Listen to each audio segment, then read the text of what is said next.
А перед началом этого ролика небольшая просьба к нашим зрителям подписаться на канал, поставить лайк. Ваша поддержка очень сильно помогает каналу развиваться и дает нам мотивацию каждый день выпускать ролики для вас с ответами на посягательство на нашу историю.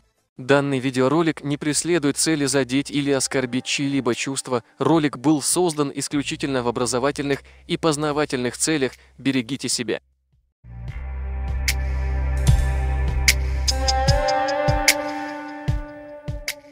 Обращение к представителям Мехк Кхел Сираждину Султыгову и Мусе Албагачиеву на последнее видео на канале Мехк Кхел. Такое ощущение, что эти люди делают обращение по любому поводу.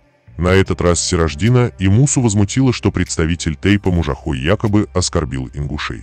Это удивительно так, когда несколько лет подряд поливали грязью чеченский народ. Их все устраивало. Мало того, эти люди всячески поддерживали выпады в сторону чеченцев, но как только дело коснулось ингушей, они записали обращение.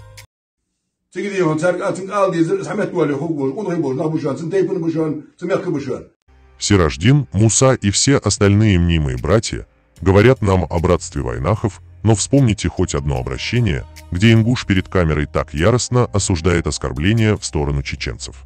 Таких нет, потому что никого не задевает, когда оскорбляют чеченцев, их это только воодушевляет. Именно поэтому Сираждин и Муса не осуждали чеченофобов.